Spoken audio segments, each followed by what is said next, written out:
Hi, and welcome to another episode of Kitchen Table Talk.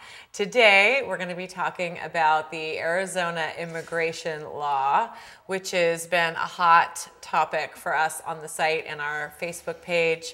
And is it racial profiling? What is it all about? So let's talk about it a little bit because you guys are definitely chatting about it. Well, let's talk about the difference between the federal law and the state law.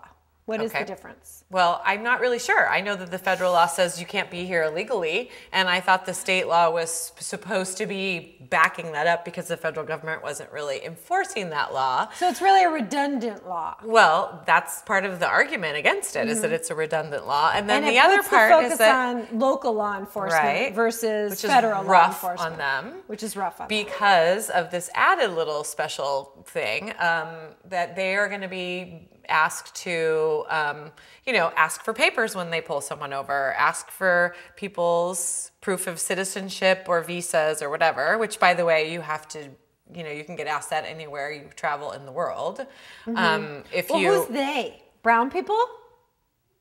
Well, I guess technically they could ask anybody. They aren't going to be going around going, hi, you're brown, give me your papers. Are you sure? Because that's what reasonable suspicion means to me.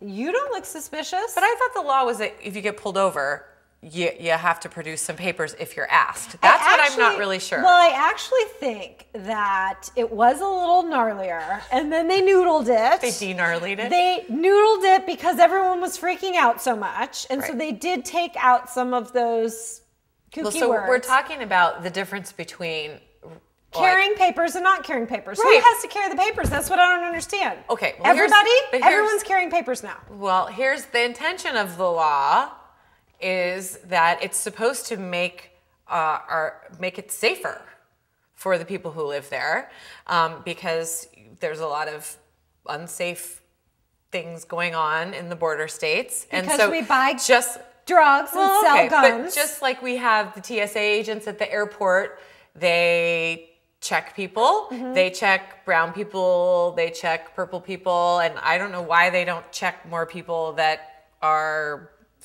reasonably suspicious. She's saying it. What are you saying, Deborah? I'm just saying that there's a way to be smart about enforcing the law of the country. And I'm just saying. Guess what?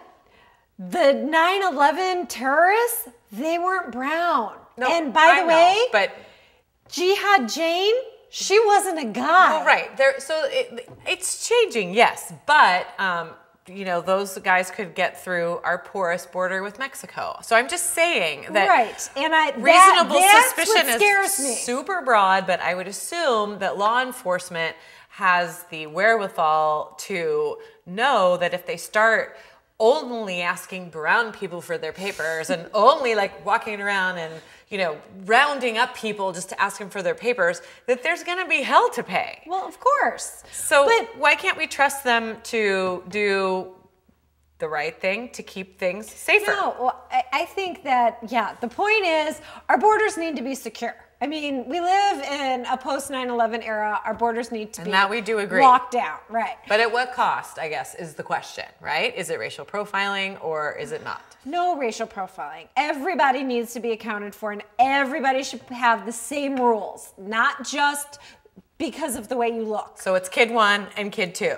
Everybody has the same rules in your house, and everybody has the same rules in America or when they're here. Same boundaries, same rules. Same consequences.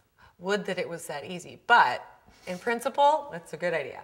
Anyway, so if you want to go on our racism hot button and weigh in, we'd love to hear what you opinionated moms think. Don't judge a book by its cover.